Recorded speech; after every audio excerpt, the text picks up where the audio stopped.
Hi, good morning, and welcome back to the Kristin Omdahl Show. This is episode 959, and we're here live in Southwest Florida at the beach. This is the beautiful Gulf of Mexico behind me.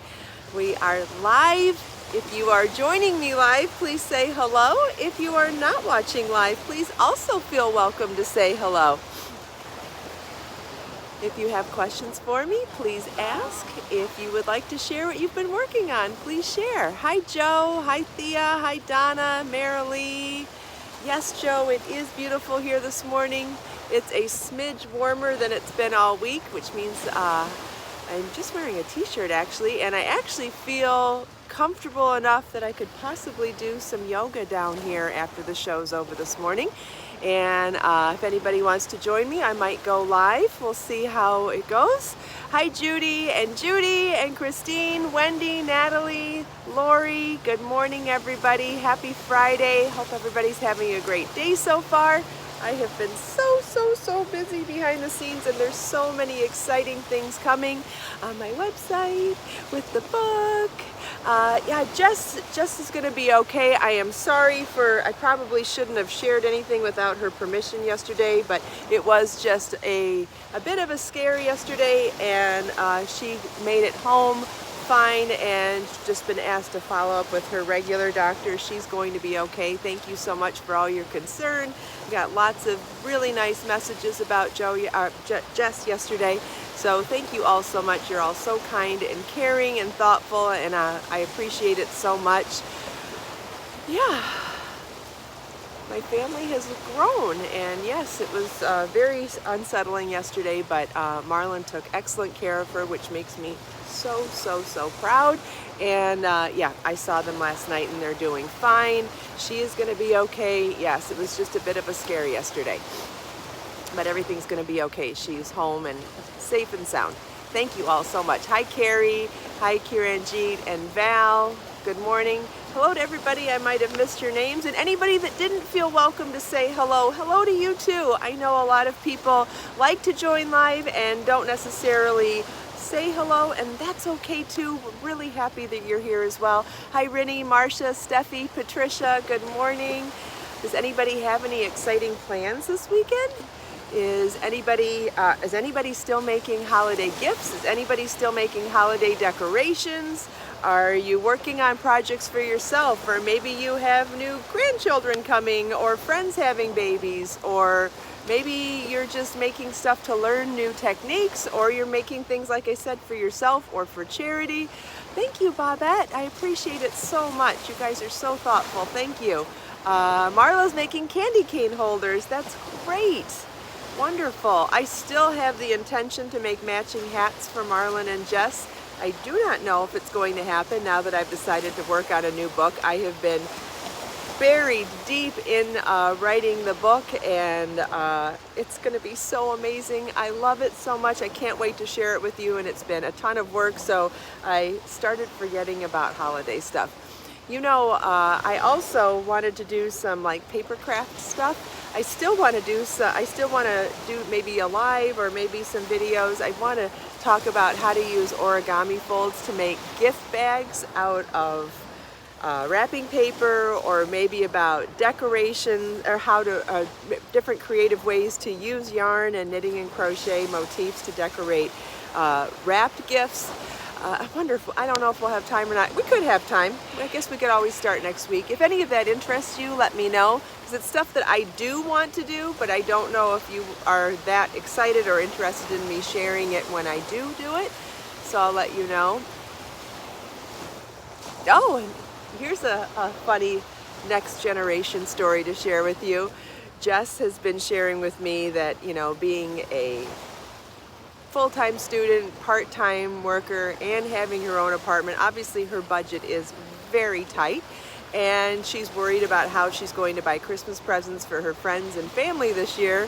And I said, but wait a second, I've got an idea, and I know you guys know where I'm going to go with this. I said, when I was your age, I started making food gifts, which I've mentioned to you guys before, that when I wrote 80 handmade gifts and shared the food recipe gift chapter, I said this is something I've been doing a really, really long time.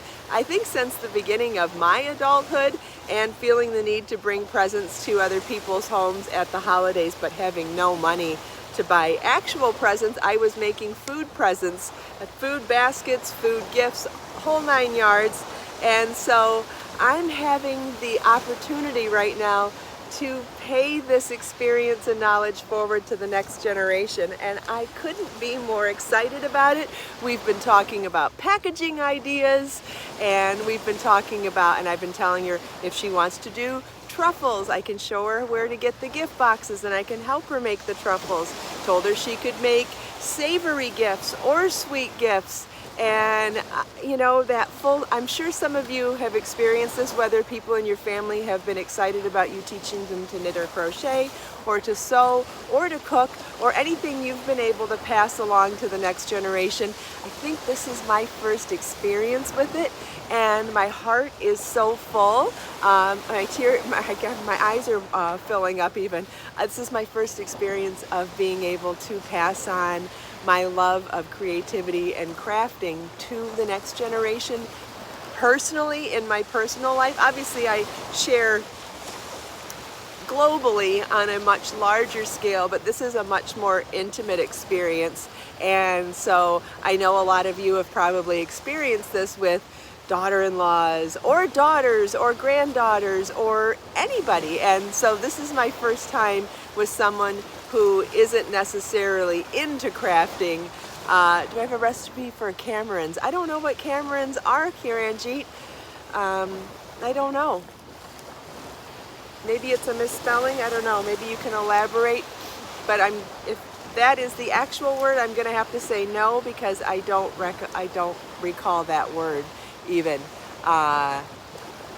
Yes, truffles are super easy. Yeah, Chex Party Mix is easy too. The other thing I offered to Jess was whether or not she wanted to do a day of Christmas cookie making.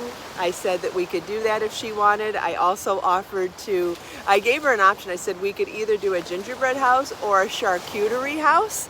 We're more of a savory household, Marlon and me, that is. And so I know that if I could Jess and I could make a charcuterie house, meaning like a savory version of a gingerbread house with crackers and salami and cheese and stuff like that. I know Marlon would be much more inclined to eat it. Cameroons made, you know what, it's not ringing a bell right now, Kiranjit, I'm sorry. I'm sure, you know, sometimes maybe I do know and I just don't remember right now. I don't know. Sorry. Hi, Babette. Oh, and bye, Babette. Yes, happy holidays to you as well.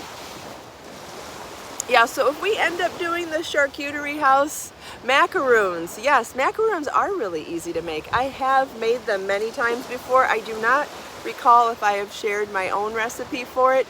If I did, it would be on my website. You could search the word macaroon. I don't recall if I've actually written a recipe for it or not, but I do make them and I could certainly share them. I could certainly share that. We'll see if it's one of the cookies that Jess wants to make for the holidays. If it is, then I'll have an opportunity to take photos and share my recipe. But I don't recall if I've shared my own personal recipe for them yet. But I do make them. I love coconut. Sometimes dip them in chocolate, sometimes don't, but they are wonderful. Yeah. So should Jess take me up on any of these offers, I will share the recipes of anything that I do with her for holiday food stuff. And I am going to show her the recipes from 80 Handmade Gifts and see if she's interested in any of that, and definitely help her with packaging and any ideas. I'll help her with anything she wants help with. Like, I don't want to be pushy, but at the same time, I want to offer a buffet of creative ideas, and if she picks up on any of them, we go for it. But I'm really just dangling, I'm gonna do like a fishing reference. I'm just dangling the bait, right? I do not want her to feel obligated about anything. Yes, that's a great idea too. Should she want to learn to cook? I've tried to get Marlon to do cooking videos with me over the years, and he's just not up for it. He likes to cook with me, he likes to learn to cook, but he doesn't want to do it on camera. If Jess would be interested, wouldn't that be a fun video series to do a generational? She doesn't know how to cook really, Marilee, so it'll be interesting to see, because I know they both are interested in eating on a budget, and they both eat out a lot, so it's very possible that I could put out the bait and see if she bites. I hope that doesn't sound bad. I mean that in the friendliest way. Like, it's really important, and a lot of you know this already, when you're trying to expose or wanting to expose other people to being creative, you really have to see if they're interested, because if they're not, there is no amount of wording or enticing you can do to get someone excited about creating and making things versus buying things if they're not open to it. And I've certainly laid the bait, or I don't know how to say it, many times in my life, and you know, a lot of times people aren't interested, so you do have to read the person and see how open they are to it. And I've also learned that the more excited you get doesn't necessarily mean the more likely they are to pick it up either. So you have to, it's not a hard sell in the beginning. Maybe down the road, but it's not a hard sell to start. And I know you guys know what I'm talking about. You guys talk about it with me all the time about, yeah, possibly a new student. We'll see. She is creative, and she loves to draw. And we both draw in Procreate on iPads. And so we do share that in common. She loves braids, and she loves creative braids, and she loves creative drawing on the digitally. So she does definitely have creative streak inside, and so yeah, I'm excited to see where that goes. But there's no pressure. Again, don't want to push her away from being too high pressure either. Does anybody else have any stories they want to share about that? I'm sure there's tons of them, right? And this might not even be the best place to share long stories, but if you can relate, you could certainly leave a short comment that we could all read. Marilee's making a sugar vanilla coconut oil scrub. That is wonderful. Yes, it's a great idea. And that's the other thing that I was going to suggest to Jess, is that she could make sugar scrubs for her friends or bath bombs. I did mention all of that stuff as well, and explain to her that we could make it on a budget, definitely. Yeah. Does anybody have any questions? I have some progress to show you on my Bye Joe, have a good time, or have a successful time at physical therapy. Marla's making cutout cookies with her 8-year-old granddaughter. That's fantastic. I love it. Okay, so I've made some progress on my hooded scarf. I have sewn the pockets on both sides, and I have started my hood right from the center of the scarf, and I did do a couple rows of shaping. I think I'm going to do one. So when I say shaping, it means I do a double decrease down the middle of the row, and what happens is this was a flat piece, and now I think it's going to be called the Bailey, named after Bailey Sarian, that YouTuber that I like to watch. I don't watch her that much lately, but I still like her, the murder, mystery, and makeup girl. So I've done a couple rows of decreases, and you can see that it's turned that flat fabric into a softly formed hood. So instead of having the sharp point, it's going to have that softer one. And so just deciding if I'm going to do one more row or sew it up from here. And then from there, it's not done though. From there, let's see if I can demonstrate this a little bit. Again, it's not done, so it's not going to look exactly right yet. So what's going to happen is the hood's not the full size yet. It will get a little bigger because I'm going to put a front on all of this. I'm going to put, once I sew this up, I'm going to put a front band along here, which will then come all the way down the front of the scarves, and then go around and then come up the back. So it'll be a perimeter edging around the whole piece. And then since it didn't seem practical to make this is Be So Easy yarn. The pattern is not published yet though. So instead of making it super long to wrap and wrap and wrap, I thought that was going to make it much more difficult to add the pockets. Like, you have to decide what you want, right?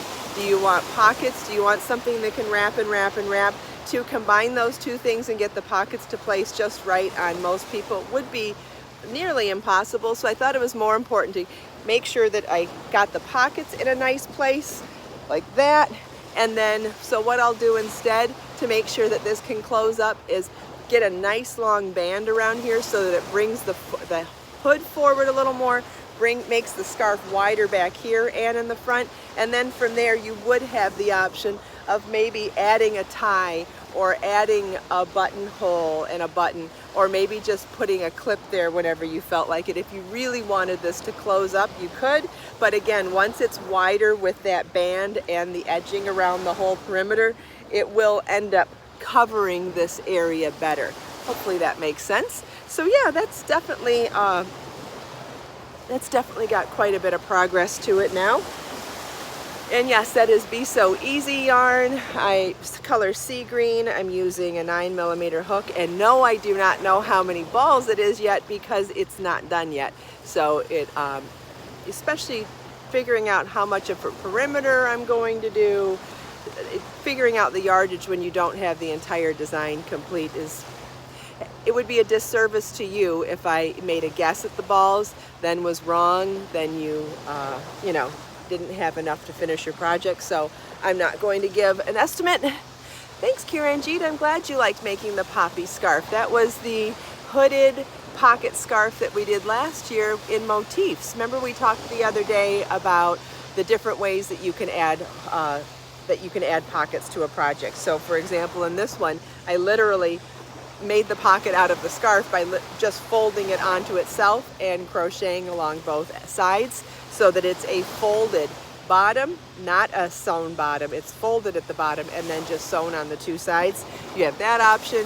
You could sandwich two pieces together and sew along three sides like we did Join As You Go with the motifs. You could also do that with just sewing with a piece like we did on the Perry pocket scarf. That one has a motif fabric sandwiched right onto the scarf, or shawl rather, and that one's a different type of motif. So in the poppy scarf, one motif was the size of the pocket and the width of the scarf. In the Perry pocket shawl, the motifs were much smaller, so to make the pocket, I did a fabric that was 3 motifs wide by 3 motifs tall, so a total of 9 motifs. So even in a motif fabric, you can do pockets in a variety of ways. Then in a solid fabric, working in rows, I guess, you could either use the scarf itself to fold up a pocket or make a separate piece and sew it on 3 sides, very similarly to the Perry pocket shawl pattern. Or, like I showed on season 12 of Knit and Crochet Now, making that separate pocket, holding it to the back of your work, working along both thicknesses for the sides of the scarf, then skipping the front and crocheting across the row on the back liner pocket side so that you have that invisible seam of having a pocket placed right into your fabric. Really gorgeous technique. I don't recall which episode it is, but it's on season 12 of Knit and Crochet Now, which is airing now. And that pattern is available through Annie's. It's not my pattern, but it's a very clever design, and the way they use the stitch pattern, it looks seamless. So it's not seamless though.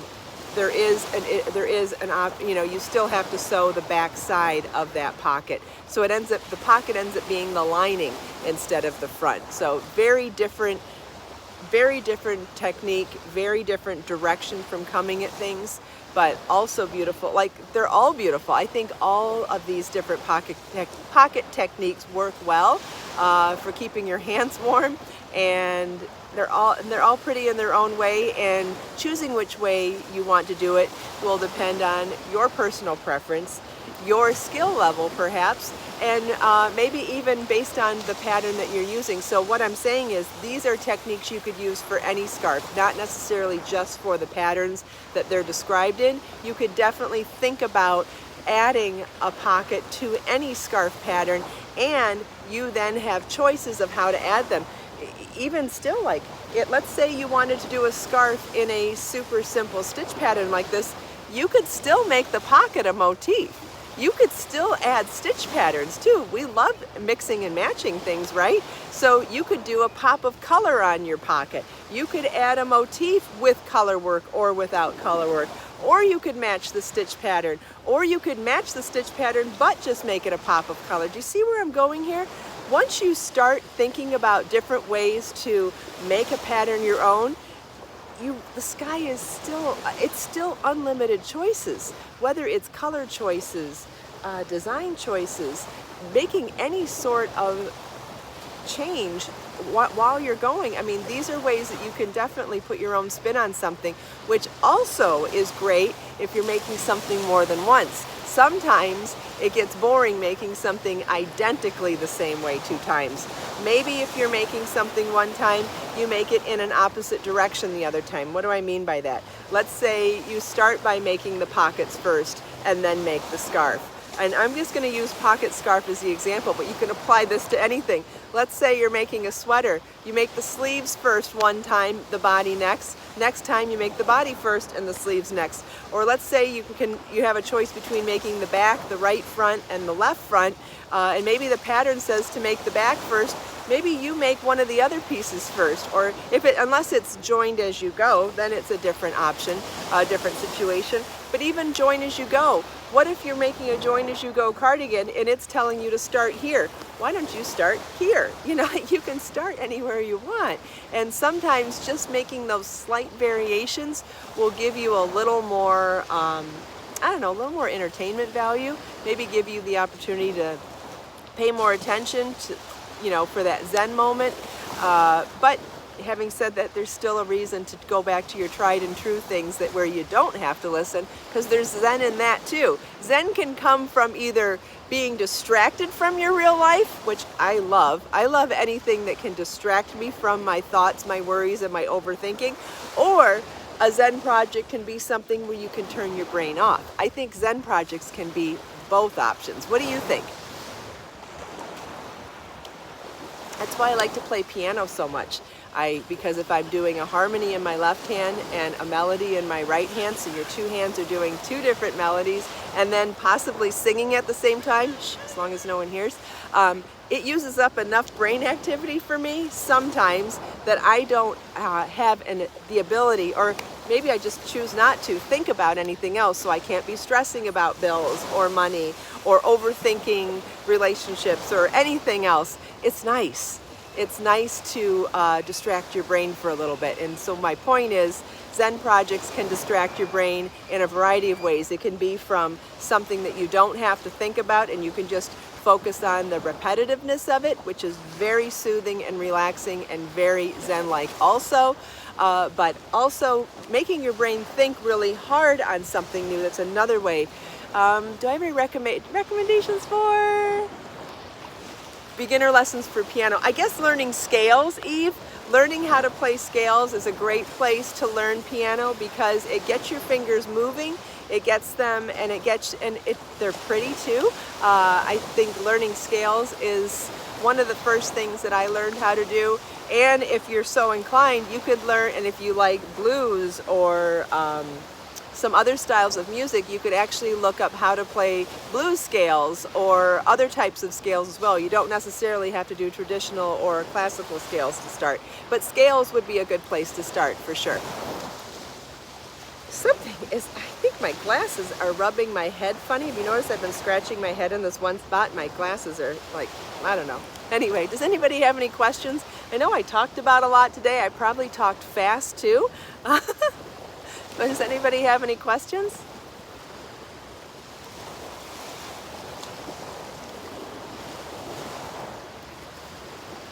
Like I said, I am thinking about going live this morning right after the show to do some yoga at the beach. If anybody would like to join me, you can. No pressure. I'm separating it from the show and doing it as a separate live because I know not everybody's interested, and that's okay. Like I've always said, I don't expect anybody to love 100% of what I say or do, and there's nothing wrong with that. You don't have to feel badly about that either. I'm just a human being like everybody else, and you can take what you like that I do, and you can leave the rest. It's okay. You're welcome, Proverbs. Thank you, Eve. I'm glad you're excited. Yeah, learning piano is amazing. Thank you, Proverbs. Thank you so much. I appreciate it. What a lovely compliment. Any other questions? Yeah, Marilee's going to join me. Okay, cool. Anybody else going to join me for yoga? Is anybody else interested? And if you're not interested right now because you just don't have the time right now, that's okay. Just like with any of my other lives, it'll be a recording after it's no longer live. So if you want to watch it later, honestly, if you just want to watch it later just to watch the water behind me, I will try not to take up the whole screen. I try to keep the camera a little bit away from me during the yoga videos because I don't talk in them. And then if you just want to enjoy the scenery with me, you can do anything else and just be with me. You know, it's fine. You don't have to necessarily want to do the yoga with me. You can do something else and just enjoy the water and the nature with me as well. Thank you, Consuelo, and thank you so much for feeling welcome to chat. I'm glad you're here.